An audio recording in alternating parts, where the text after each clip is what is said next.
welcome everybody to West Effort High School for the first match of the 2021 season. Right in front of us, we have Jared Lundfeldt versus Matt Harris. With me, I'm joined by Jason Morrell. How are you doing on this fine evening? Doing well, Ryan. Excited to get back at it with some wrestling action. The sweet sounds of bodies hitting the mat. Starting off with this JV toss-up. 10 JV bouts on the docket tonight, and it is full throttle right off the get-go, buddy. Glad to be here. Yeah, it's quite obvious already. West Effort has come to wrestle with Jared Lundfeldt already in a powerful position, but Harris now fighting up to his feet, trying to get back onto those legs of Lundfeldt. I'll tell you what, buddy, it's a little bit surreal getting into it and getting right after it like this, man, after such a long layoff, not knowing if we're going to have a season, no real preseason, no scrimmages, no preseason tournaments, and now here we are as Jarrett fights off cradles here. Yeah, he needs to really kick his feet out here and try to. He can honestly roll through if he can get his head through. Harris in a bad spot here. Yeah, He's got his hips get away from him a little too much. He might pin himself right here, honestly, if Jared can get a good, powerful position on him. If Jared starts to sink his hips back to the mat here, the key is breaking that grip. And it seems like that is what he's doing. He now has Harris in a good spot, gets the reversal for the two, on the edge of the mat, almost on his back.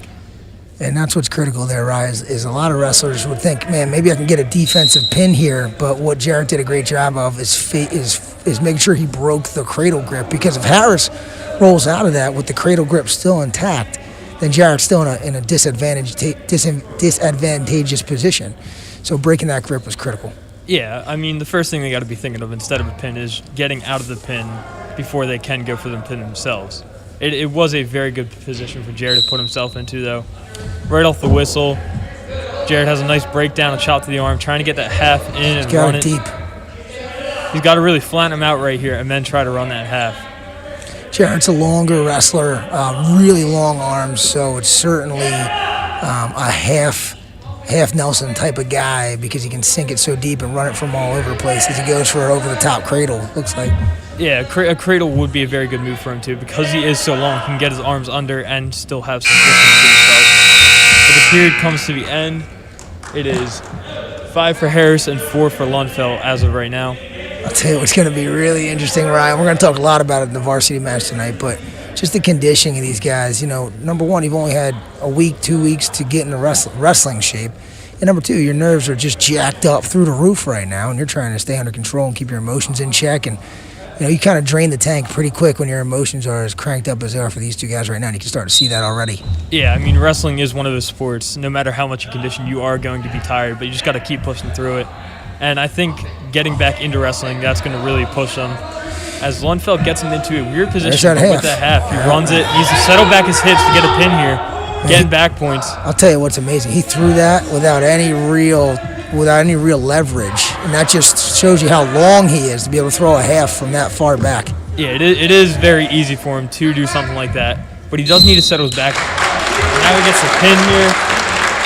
A nice win for Jared. And definitely a very good start to the 2021 wrestling season. Yeah, and I don't care what anybody says, man. JV, varsity, doesn't matter. When you come out to wrestle, you want to win, and that kind of sets the tone right there. You know, JV establishing dominance is a positive thing for the program from top to bottom as we take a look at a young freshman, James Lorman, out here. Yeah, James Lorman going against Samuel Haynes. James Lorman, he has wrestled most of his life, if not all. He's a very experienced wrestler, and he knows what he is doing. Collar tie city right off the bat for these two lightweights. Yeah, and the collar tie might not be a great position for him to be in because James is a little faster, but he gets a nice single there. He just has to lift and finish it. He needs to get to his feet, pop his head out and get to his hips, and he does, getting the two. Just needs to get behind in a good, powerful position. So you see the lower kick man wrestler reaching back right there. Whenever you have a wrestler reaching back on you when you're deep in on a shot, that's exactly what you want to do, which is start fishing for a half. Yeah. Great job by the young freshman here. And here it is. He just needs to pull it across his legs and then run it, because it is very deep on him. Oh, no. He's got to stay underneath with that right arm. Don't come over the top. He needs to reload that. He needs to keep him down, keep him inbounds. Yeah. Seems like right now they are going to go out if he can get a couple back points. As long as you have one part of your body on the mat is the rule to continue wrestling. Now, he can still pin from here, too. believe it or not. Very good spot there, right on the head, because it is a very hard position to get out of if you are chest to chest on him. Settle in. He can pin from here. Definitely pulling that head up, needs to get across. Now, as soon as one of those, that is a savvy move right decision. there. He got his points he needed, only giving up one. Now he just needs to get another takedown, which it seemed like it was very easy for him to do, but he needs to stay on the attack. Tell you what, Ryan, a lot of young wrestlers would have gone out of bounds right there and gotten a restart. James knows that or he's confident on his feet. Gave up the one for a neutral position, but right back to the leg attack. There we go. Double leg, needs to pick it up, keep him in, and there's the two. I think it might be another situation, where he tries to pull him back in, wants to keep wrestling. This JV wrestler obviously wants to go out of bounds. Haynes wants to go out of bounds, but Norman wants to keep him in as much as possible. He definitely has an advantage. Can Keeps him on his back. Can get a pin right here. Needs to lift his head up. Score of Haynes 1 and Lorman 10 right now. Welcome to West Effort Wrestling. James Lorman, man, this is a heck of a start for him. Looking just smooth. Regardless of the opponent, you want to execute at a high level, and James is just wrestling really smart in that first period to put himself in this kind of situation. James is a very aggressive and strong wrestler. He may not look like it, but he does have some strength behind him. Haynes now choosing bottom. Lorman going to need a good breakdown here, and then could potentially get that half in again that we see that he likes. Does exactly that, gets a good breakdown in. Needs to keep him down on the ground and gets the half in. That's a deep half, and that's a good position to be. Needs to keep his head up to pin him. And there we go, pinned by Lorman. What I really like that James does well is when he throws the half, he sticks that near knee in the side and what we call reloads it, meaning bringing the body of the defender across his knee to stretch him out so they can sink that half deeper. And James did a real nice job of that on both half Nelsons that he threw. Yeah, bringing him back over, that is a very dangerous spot for the other opponent to be. But now we have Nicholas Graziano versus Jeffrey Flinchum. Now, Graz is another very strong wrestler. You can see it in his arms. He's very, very strong. What a wrestling team as a whole, Rye, has been. The one nice thing about the wrestling season being bumped back is that for the first time they had 3 really solid months of lifting. And they've been in there 3 days a week for the last 3 months going really hard. So I think that as a team, it's one of the stronger wrestling teams top to bottom that we've had. So look to see a lot of power out of these guys. Looks like great throw from Jeff right there. Graz able to fight off his back though and get out of bounds. And as you're saying, it is a very strong team because like most teams, we never had much time to lift. And now these teams do have a lot of time. And one thing Graz saw right there is that Flinchum, he's got a feel for where his body's at. That was a nice little hip toss right there when he felt Graz's hips getting too high on him. So, Nick's got to be careful. Nick being a shorter wrestler, naturally, he needs to really go for those close shots, can't get too extended because Flinchum is a bit of a longer wrestler, and he will take advantage of stuff like ankle picks and things like that. It's all about leverage. And if he keeps playing aggressive with these head ties, he can go to get shot in. He just needs to set it up better. A lot of hand fighting going on right now, though, near the edge of the mat. Looks like both these guys want to stay up top, not a lot of leg attacks. There it is, of course, on cue. He tries to hit a duck under. Watch your face. His legs, bring it up. Yeah. He's fight off his back. He can get a really good half here. Just keep him on his back, try to reset him. Man, I'll tell you what, Ryan, juice in the building already. I'll tell you, the one interesting thing about the setup with both teams in the bleachers, it's almost like having fans in the stands by having each team in the bleachers, and both teams doing a great job staying engaged in the JV match, trying to force energy and turn the tides to their team. So good stuff right now. Yeah, we never really see it because usually most of the varsity wrestlers are in the back warming up, but now they can stay out here and cheer on their teammates, which is very nice to see, including there are very little fans here today, but there's still a lot of juice. Yeah, friends and family crowd, as my college football coach used to say. 2 parents per athlete in the building tonight, so same as we did for basketball, but hey, at least we're wrestling. Flinchum does win the toss, and he chooses to defer, goes to Graziano. Interesting.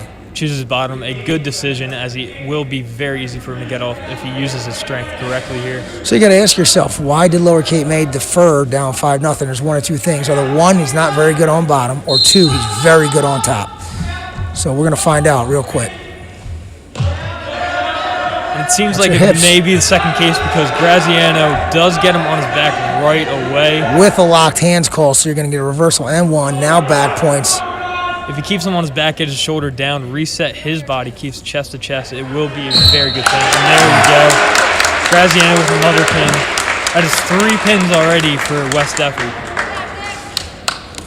No shaking hands, boys. No shaking hands. One of the interesting rules for post-match etiquette this year with COVID is that the wrestlers cannot shake hands afterwards, and they're supposed to raise their own hands. So you're going to see some of that getting used to tonight. A little bit of awkwardness at the end of the match, but hey, COVID, everything's a little bit awkward, but we've all figured it out.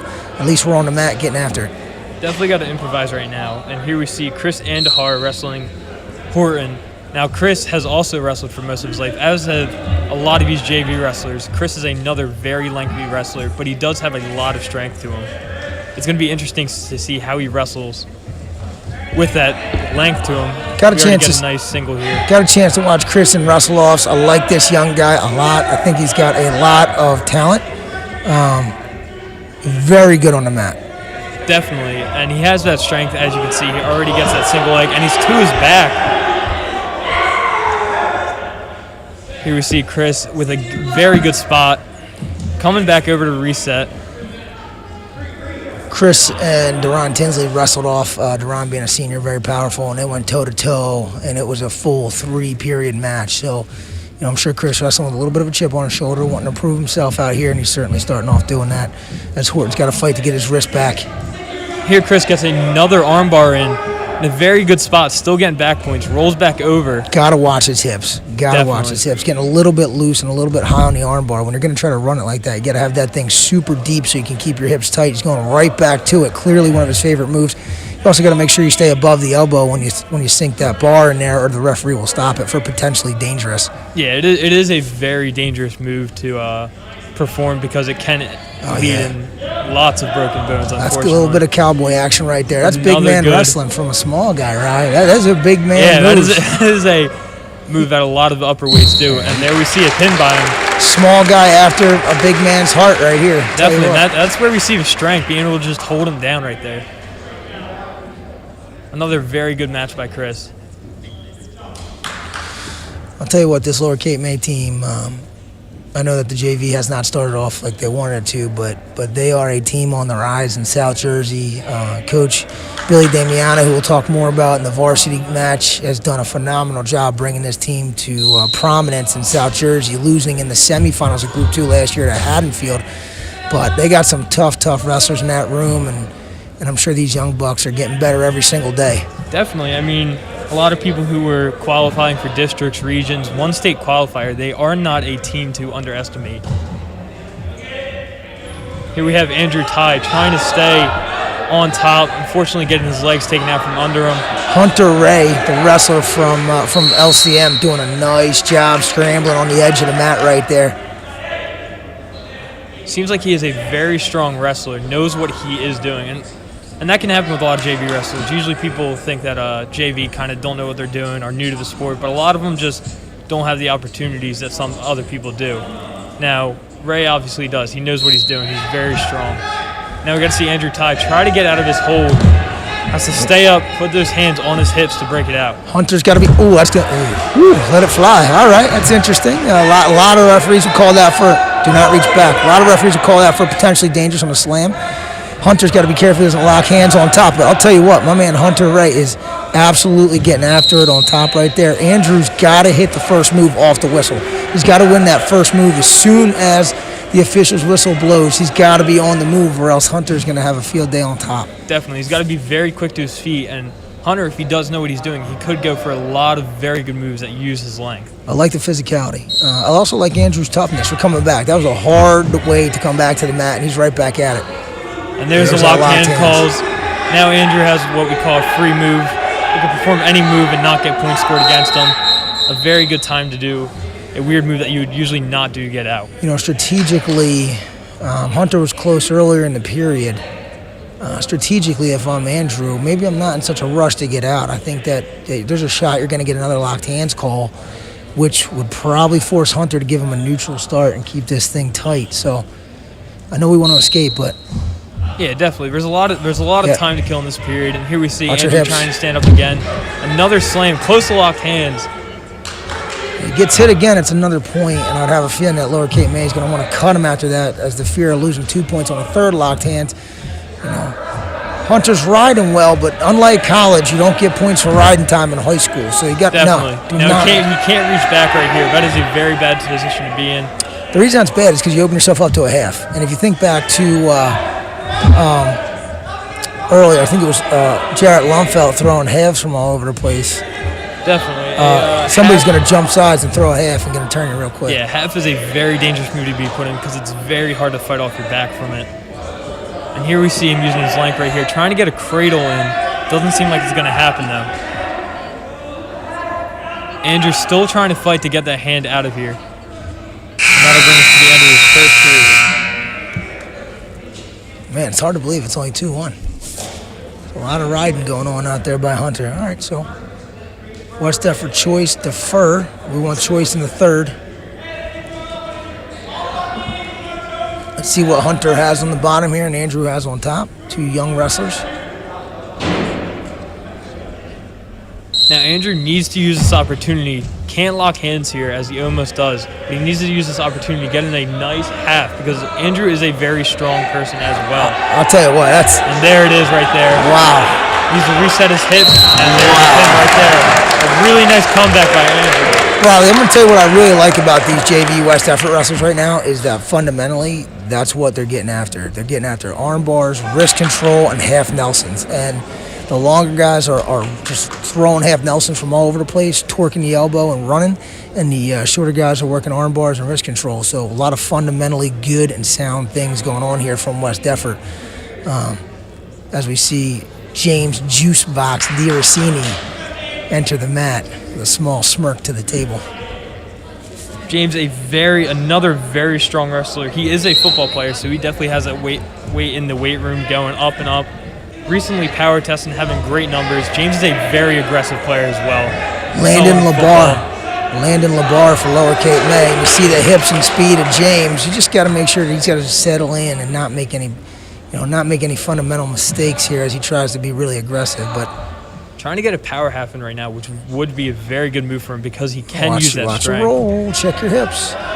Needs to build back up, stay behind, getting his hips a little too high right here, including his opponent is a very lengthy wrestler as well. Yeah, Landon LeBar, there you go. Landon goes again to try to trap that elbow so he can get a roll. If Landon gets back to his feet here, back to his knees, James has to watch his elbow being too deep and getting rolled to his hip. Has a very deep half in right now, but he does lose it. But what's the difference, Ryan, between him and Andrew Tyler throwing a half? What's the difference? James D'Orsini is a very more compact wrestler, Right. so he can get a lot more strength out of the distance he needs to travel. Well, he's a little shorter, and that's why he's got to watch that elbow, because LeBar's going to keep going back to that. You know, he's not as long as Ty and some of these other guys. So when you throw a half like that, you leave your elbow susceptible to being trapped, and now you're going to get rolled to your hip. So, you know, if I'm James, I'm thinking, you know, go to the wrist attack, keep it short. Don't bury my elbow and my shoulder in there deep where I can get trapped. Yeah, I mean, he definitely needs to know his position better, but gets a quick takedown right Great there. go behind. You know what I love about James is how he's heavy on the back of the head. Real physical on the back of the head and shoulders there with his forearm. Again, right here, there it is. He's going to get trapped. Yeah, he needs to keep his weight back. It's something that a lot of wrestlers struggle with, especially longer ones, but even shorter ones. Some kids who like to throw boots, they bring their weight up too high and get thrown over. Stay short here. Attack that wrist. Roll it. Put it on his back. Definitely get a tilt here, something like that. Now LeBar, on the other hand, LeBar knows, okay, he's coming to my wrist. I'm going to bait him to throw that half, roll him, and pop my hips. And James has to be careful with a lengthy wrestler like LeBar. Now it goes to West Effort. They defer. Now to Lower Cape May. He chooses neutral. A weird choice to make, as James has had both takedowns in this match. Not if he knows how to throw headlocks. Definitely something they need to look out for is a big 5-point move, such as a headlock. It's a very scary move to be put in because it does hurt a lot when you hit the ground. It's very hard to get out of if you have the right positioning. Here we see LeBar just trying to throw hands onto James D'Orsini's head and neck. James just needs to stay close to him, needs to get those singles. He's got to stay in a stance. You know, he like you said, he's compact. So against a longer wrestler that's going to bang your head like that and force you to the mat, you know, you got to be careful. You start hanging your head and shoulders. Yeah, definitely can't stand up. It doesn't matter how big you are, you cannot stand up. But there we see another quick go behind by James D'Orsini. Again, needs to keep his weight back, trying to go for a cradle. No. Now his arm getting trapped, gets it back out. He needs to go for those simple moves again. Those ones where you can stay close, like a half or a tilt. You need, you know, again, power half, okay, but I would love to see him attack wrists simply because of the length of his arms. LeBar here is going to want to work up, start to get back to his base. And there we see him trying to get into a half, but he needs to get his weight to the side. If he can stay on top of his hips, LeBar's not going to be able to get up. And he's got to start working up there too, though. If you can't parallel ride without throwing moves, you can get hit for stalling. Seems like he is trying to work to the sides, though, not really deciding which side it is. There we go. Yeah. Nice job. He's baiting him with the left half, and as soon as LeBar posts the right hand, he hops back to the other side and throws a quick half on the right side. So, and that looks like it is going to be a pin, and there it is. James D'Orsini, affectionately known as the Juice Box. So far, every West Effort wrestler has had a pin this match. Yeah, don't get used to it, buddy. It's going to be a Donnybrook in just about 45 minutes. Here we see Joey Barquero going against Andrew Gallagher. Now, Joey, another football player, has come off of an injury, but it seems like he is back into it, ready to go. Joey from a wrestling family. His father, Yater Barquero, a graduate from Collingswood in the 90s. A very, very good wrestler from Collingswood back in the day. So Joey knows wrestling. He's been in it for a long time. Here we see Andrew right off the bat being very aggressive with Joey, pushing him back. Joey needs to keep circling in and keeping his stance. Can't be on his heels. Trying to get the snap down on his neck. Andrew just keeps pushing him back, keeps keeping force on him. Andrew's got a strong base, man, so I know Joey wants to go downstairs. Got to keep that head up. Scramble situation, no points. No points. Seems like Andrew is a very heavy top wrestler, trying to get those throws in. Yeah, once that cement mixer, bad. Joey's got to keep crowding them, so Andrew wants to go over the head, underneath. Joey crowds. That's a nice job. No points given there, out of bounds, back to neutral. So Joey almost wants to allow Andrew to take his head and just crowd Andrew's base and try to get a takedown out of it. Andrew obviously wants that front headlock and wants to score from there, so that's his comfort zone. Now you know that, Joey, you got to adjust to it. Yeah, Joey definitely needs to go for those lower shots. Can't be on the defense right here. Andrew have a good shot right here. Joey trying to defend it off. Needs to push his hips back into him. Good high-low by Andrew. Definitely. Trying to turn the momentum here from Andrew Wright, going with the two hands on the tricep. That is a pin from Andrew. Very nice match right there. Andrew does seem like an up-and-coming wrestler. Yeah, again, he did some fundamental things right there. Snapping head to the front leg headlock, going to a double leg takedown, coming back, going to a high tricep, two hands on the tricep, rolling it through. You know, fundamental wrestling this time of the season gets it done. You don't need to be cute. You don't need to be pretty. You just got to wrestle well fundamentally, and it'll pay off. Now we have Marcus Carter, brother of Jason Carter, who is a very good wrestler, wrestles at Ursinus right now. Now, Marcus is another very, very strong wrestler, and he's very smart. He knows what he's doing. Nathan Stewart for Lower Cape, man. I'll tell you what, these guys are getting after it, man. A lot of really quick twitch movement here from the start. I like it. You got to be careful you don't get caught in something when you're quick twitching. Nice cradle right there. Can't lock it up. He's going to keep going for that. Trying to get him back and over his shoulder to try to get that pin. Needs to get his leg free. Needs to kick it out to get it back to himself, or get in a better position just behind him. Nathan Stewart doing a nice job of chain wrestling. Marcus had that cradle locked up, and Nathan went right to that low single, fought his way out of it, and now finds himself on top. Now, Marcus needs to keep doing here. He needs to keep fighting like he did in the first couple seconds of the match. A lot of kids, they exert their energy really quick, but Marcus Carter is a very, very good wrestler, so he's going to know not to use all of his energy. He just needs to fight off of this, get his leg back, and get a quick stand-up. Here we see Nathan throwing in a power half with a boot in. Gets stopped for dangerous. Full Nelson. Yep, 2 hands on the back of the, underneath the arms and on the back of the neck like that. It's called a full Nelson. They're going to stop the match every time for that. It's 1 penalty point for Marcus. Very close match right now. Marcus needs to get up right away to stay out of that position. He doesn't want legs being thrown on him because Nathan is, again, another lanky wrestler. And there it is, getting a boot in. He's going to try to keep that, go for the half. A very dangerous position that you see with a lot of varsity wrestlers. Hips are high, hips are high. So what Marcus wants to do is get his hips facing the mat here. That's step 1. Get your hips facing the mat. Both knees on the mat is what he wants. Nathan trying to get him into a half. There he goes. Okay, now keep the hips of the rider on the mat. He wants to keep that bottom hip on the mat. Nathan does a good job getting his leg back. He knew he was in trouble there. And goes right to a far side cradle. Another bad position to be in for Marcus because he's a little bit smaller. So that brings us to the end of the period. I'll tell you what. I like Nathan Stewart, man. I like the way he's wrestling right now. Chain wrestling. His hips got high on him on the legs, and that's something for Marcus to take note of. You know, if Nathan wants to throw boots in there and he's going to let his hips ride up high, you got to take advantage of it if it happens again. But Nathan Stewart clearly wrestling at a high level, move after move here. Now again, Marcus needs to stand right up from this as he doesn't want the same thing to happen to him with the boots in the half. It's a very bad position for him to be in. Unfortunately, he lets Nathan get into it. Has that 1 boot and going for a power half. Hips to the mat. Keep your hips higher than his. Don't panic from this situation if you're the bottom guy. If you're the top guy, you know, Nathan needs to settle in a little bit. I know he wants to chain wrestle, but he's a little bit sloppy. And when you're a leg rider and you get sloppy, those 2 things do not go hand in hand. So settle in, Nathan. You got plenty of time here to work your stuff.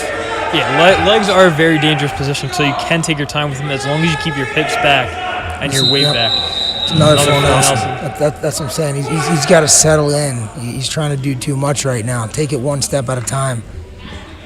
And this is what I talked about earlier, Rye, with your nerves just really being full throttle. You're trying to do too much too quickly. Yeah, everybody wants to get back to wrestling right now, but that can't affect how you wrestle. You can't be a very sloppy wrestler, or else, unfortunately, you will lose a match. Now, Marcus needs to understand that he is a little bit of a sloppy wrestler. Nathan's got his hips on the mat. He's not in a good situation right here. It's way too high. If Marcus can shake out of this and keep Nathan's hip on the mat, he's going to end up in a really good position. Marcus just needs to pop his head out to get him through on his back. Yeah, and he wants to head hunt. He wants to go after that, start fishing for Nathan's head here. He needs to just get out through the back of the legs, and he's in a very good spot. Agreed. He needs to stay his hips to the ground. Yes, hips to the mat. Has that leg, needs to hold on to that. Yep. Get that arm free. 40 seconds. He's loose. There we go. Need to just stand up right here. No throws. Oh, there's a nice throw right there. Unfortunately, can't finish it. Needs to get his legs back. Tries to go for a throw. Doesn't work out. Nathan back on top. Not a spot that Marcus wants to be in. Still a 4-4 match, right? I'll tell you what. As much as Nathan's been in control, it's manageable right now with 15 seconds to go in the second. Yeah, 4-4 is a very close score. I mean, one standout could differentiate the match. Could lead to a win for one person or another. Marcus needs to stay off his back right here with only 2 seconds left. Period's over. Tell you what, Nathan's got a lot of gas in the tank left. It seems like he's non-stop wrestling. I'll tell you what, he is in shape. Impressive. It's going to be a big third period here. Definitely. We need to see if he can keep that energy throughout the third because it is very tough wrestling for 6 minutes straight, but we need to see if he can get it done right here. And we need to see if Marcus can get it done right here. Marcus choosing neutral, giving Nathan 1 point right now. Marcus thinking he can get a big throw right here or a good takedown. He needs to keep hand fighting. Marcus needs to find an opening and not just go for it. He needs to make an opportunity for himself to get the throws in. He's got to be ready to chain wrestle. Next move, can't. Nathan right to his hips, getting those 2 points. Fatigue starting to set in a little bit for Marcus here. Gave that takedown up. And there is no conditioning like wrestling conditioning, buddy. Interesting situation here. Reversal. Another reversal. He'll get back points right here if he can keep him back. So he kind of fell into a Peterson. And we're going to end up... Oh, no, don't give up. Oh, no. Out of bounds. No.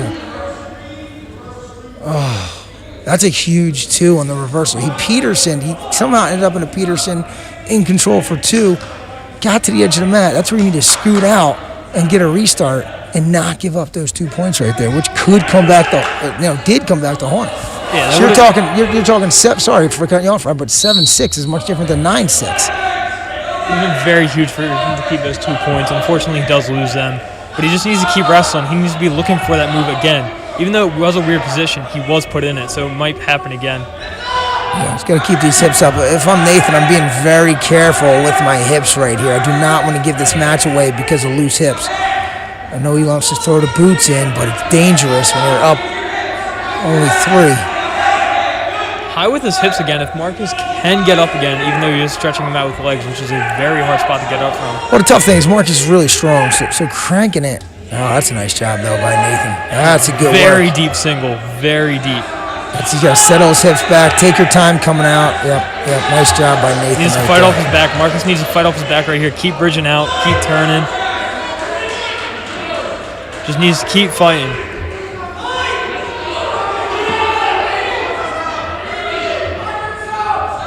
Nathan trying to look for a pin here, but Marcus is not giving up. I'll tell you what, that is a nice job of Nathan Stewart wrestling through the whole match. I mean, at no time did he throttle it back or you didn't see any downtime, even when he was in trouble. So, that was a big-time reversal on the edge of the mat for him that kept the momentum on Nathan Stewart's side right there when Marcus was trying to fight his way back into the match. Oh, here we go, little brother. Now we have Caden Thurston versus Sean Stoner. Now, Caden is part of our family with me and Cody. We have been wrestling a lot of our life. So Caden needs to use he's a very smart kid. So he needs to use that intelligence because he isn't exactly the biggest, but he does need to use those smarts in wrestling to help him wrestle right here. Stoner does get a nice snap down. Sean Stoner's a strong kid. You can tell right off the bat. Definitely. He's well built. He wants to go for that front headlock, and he's a big guy wrestler. Caden, just a freshman, right? Still feeling his way through it. Needs to just battle and learn lesson after lesson, match after match. Definitely needs to end up tiring Stoner out because I believe with West Effort conditioning, he can go 3 periods. And that's something that really helps out West Effort a lot is our conditioning because a lot of the times we do win our matches in the 3rd period. He needs to get back to his feet, can't let Sean get behind him. So Sean's got the front headlock here. In order to score, he's got to get off his knees. Now he's going to walk the other way, bury the head, fish that ankle. He's trying right now. Pull the ankle to the head to get his 2. Caden doing a nice job trying to fight it off. Sean does get behind him. Now he needs to keep fighting up, get to his feet, can't let him chop him down. Physical crawl space. Nasty crawl space right there. Good sit out. He's in a good spot right now to be able to stand up if he does have that strength. If he keeps that leg, pulls it in, he can get a reversal right here. He needs to keep his feet under him, though. Can't let Sean get to him. Now he's got to fight that wrist, put that wrist on the other side, and face Sean right now. Sean trying to force that cradle. Definitely. What Caden needs to do is he needs to, as you'll probably hear some of the coaches saying, get big. He needs to stretch out so Sean can't let that happen. He needs to put his legs together and kick out, fight off his back right here. It's tough for Caden, man. Sean Stoner's such a bigger, stronger kid. All we're looking for the young freshman Caden Thurston is to fight right here. He gets saved by the bell a little bit. Now we go into the 2nd period, right? Brand new period, fresh start. Let's see who's got the gas in the tank. Sean does get the pick. They choose to defer. Goes to Caden. choose his bottom. Needs to get a quick stand-up right here. If he can work quick off the movement, he can get out of this if he's fast enough. He did have a very good sit-out at the middle of the first period. Well, you know what's coming. You know cradles are coming. Definitely. So you got to control wrists so he can't lock it up. As soon as he tries to throw that cradle, you take the wrist and pop it off and put it on the other side. He needs to control his hands, too. He needs to stay big right here as he's going for another cradle. Control that wrist. Put it on the other side of your head now. There you go. There we go. Face up. Yeah, boy. He's trying, man. He's trying. I can get a quick stand-up right here. Get his head free. See, what I don't like is I don't like Caden trying to fish for legs right here. Just get your one and restart. Definitely. And it is a hard spot to get out of, but it's definitely one of those spots where you do just want to get your one instead of getting your two. Still going for that again. Yeah, Sean's just too strong, lower body, and Caden's elongated. You know, when he gets to that situation where he's on his feet like that, you want to control the elbow, drag out, get a fresh start, just in the essence of time, so that you're not wasting time trying to fight out. You know what I mean? Yeah. You want a point. Like, he needs to get a point here. There we go. About to get it. Scramble out. Scramble out. Gets his point. Now he needs to keep tiring out Sean, as Sean has ridden on top this whole time. This is where Stoner's going to start settling in on his power and really start beating up, just trying to wear Caden down. You see these two leaning on each other a little bit here. If Caden's got anything in the area of takedown and leg attacks, he's going to want to start to unload that pretty soon with 40 seconds left in the second period, down by 4. And since Caden is a little bit taller, he can make Sean get a quick stand-up, but here we see Sean get a snap down, get behind him. Going for that half now. Needs to get a head off the mat, try to get that hand off. Needs to bridge up, fight over to his other shoulder. He needs to just keep fighting here. That's all you really can do in a half. Here we see Sean gets a pin on him.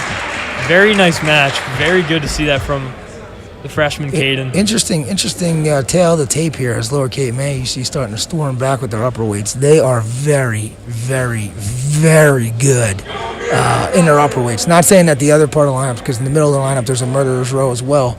But up top, man, they are dangerous. So these JV guys have been in the room every day wrestling with those really good upper weights on the varsity squad. So obviously they're going to get better. Yeah, and it's kids like Ramir. He would be wrestling other kids like Jabril Barksdale, who's a very strong wrestler. Michael Griffith, who's a very technical and strong wrestler. Ramir Vaughn, sophomore against Logan Morris. Now, heavyweight is always a little different type of match here because, as we don't see in the lower weights, there's not a lot of quick movements. Sometimes there is. Sometimes there is very quick heavyweights, which is interesting to see. But heavyweights is a lot more about the strength behind each other. All right, so nice job by Ramir getting us to. Now, this is where it gets tricky. This is for heavy guys, big guys. It's special when you find a big guy that can control his hips. I think, Logan, I'm sure, knows how to roll. So if Ramir gets his hips high at all, he's got to be careful because big guys love to trap that elbow and roll like we saw a couple matches ago. And once, oftentimes once a big guy goes to his back, it's dangerous. So we'd love to see Ramir just break Logan off his base and start fighting for wrist control.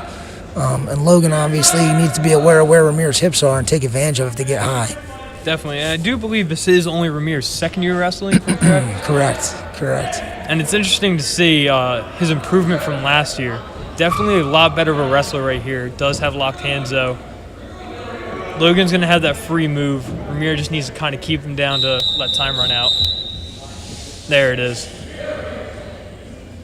1 point to Logan for the locked hands. And the unfortunate thing is, Riley, that in these big dog matches, a 1 point locked hands can be the difference in the match because you're not going to get a lot of takedown on their feet. You understand what I'm saying? Yeah. So this is where these little technical fouls can have a major impact on the match, and you just can't have it. I know it's Ramir's second year, but he's now got to really go to work on top to try to get some points here, or at least ride Logan out. And Logan, like I said, should be fishing for that elbow. If that elbow gets too short or gets too deep, he's going to want to roll.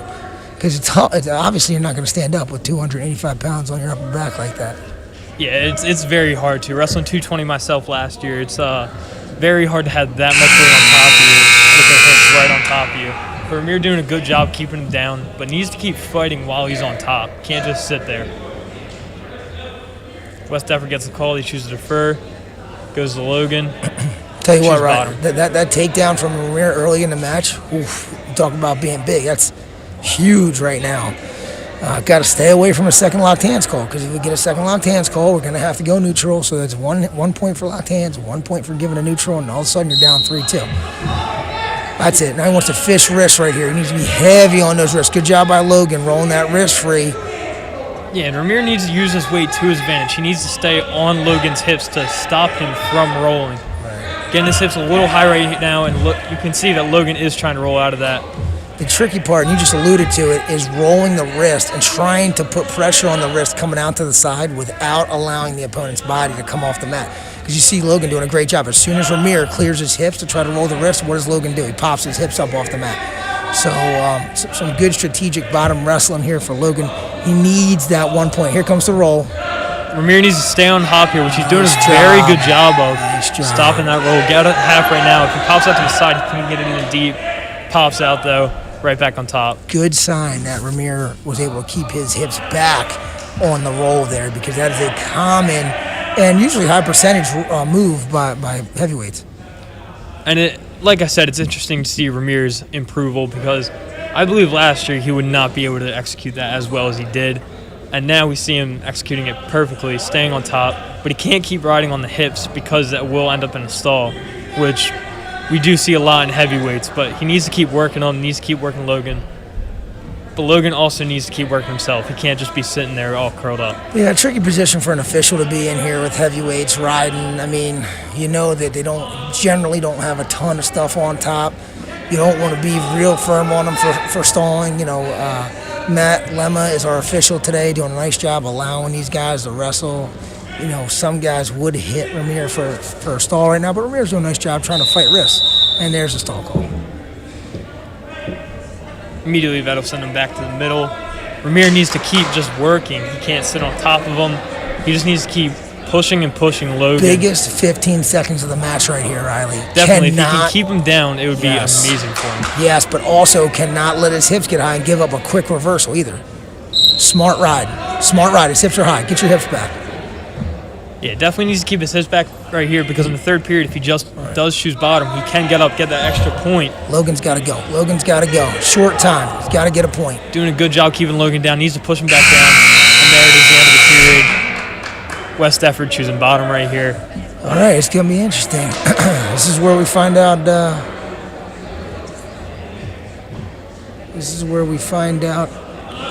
You know, how much improvement has Ramir Vaughn made. Definitely needs to finish in this period. He can't just let Logan throw him around. Needs to get a quick stand-up right here. If he does, there it is, Ramir. No. Needs to get back to his feet. Negative. Do not reach back. Needs to get his head off the mat. Can't roll it. Just needs to get to his feet. There you go. And there we go. Now we need to see another good takedown by Ramir. Now that's a bad position to be in for Logan, because you do get a shot on a heavyweight and they just kind of flop on you, which is not very fun to be in. Probably going to stalemate. Yeah, there's the stalemate call. And now, you know, I want to see Ramir. I want to see his conditioning level here. You know, Logan knows he needs a takedown. So Logan's going to be working for a takedown, and Ramir has a stalling call already. So it's not like Ramir can just hang out for 94 seconds. There's got to be some wrestling going on here. And being up 3-1, I mean, you're a takedown away from going to overtime and a huge momentum shift. So it's critical that Ramir does a real nice job, at least giving the impression that he's wrestling, even if he's just playing defense. There it is. Ramir can reverse that, get 2 points for it. Interesting decision. Yeah, I was going to say interesting decision for the coaching staff here. Do you want to ride up top? No, we're going to go neutral. That's strategically. Yeah, strategically, that's just a better situation for a big young wrestler to be in than being on top, potentially getting rolled to your back with a reversal on back points. Now here's where that 1 point from the locked hands come into play. If he gets a takedown, lets him up, gets another takedown, that'll be a tied match right there. Ramir needs to keep pressure on Logan right now, though. Can't let him get one of those big point moves. Ramir's still doing a good job. Needs to stay low, though. Oh, no. Needs to get off his back. Needs to fight off his back right here. Can't get stuck in the half. Get your hips to the mat. Get your hips to the mat. Get your hips to the mat. Get your hips to the mat. Needs to keep fighting off his back. should be able to come out of this if he scrambles. Logan's in a weird spot right now, just locking around the head. Now Ramir needs to get up. Here's where the 1 point comes into play. 5-6 right now, Logan. It would be 5-5 without locked hands. Ramir needs to get up right here. He needs to keep fighting. Looks like Logan does have a half right now. Ramir in a good spot to stand up right now. He needs to keep fighting back. Logan has an arm bar right now. It's a shame, man. It's a shame because Ramir wrestled a really good match. He's got 12 seconds. You know, that locked hand we talked about. This will about bring us to the end of the period. Great job by Logan Morris to stay in it. That's an outstanding job by Logan Morris wrestling through 3 periods. A hard lesson learned by Ramir Vaughn. Nice job, Ryan. Good work by you, buddy. Definitely a very good match by both wrestlers. Ramir just went up that one locked hands, which did end the match right there. But a very good end to a JV wrestling match for the 2021 season. A lot of back and forth from both teams right there. Get ready because we're going to see the exact same back and forth in the varsity match times 10 intensity. So good job, buddy.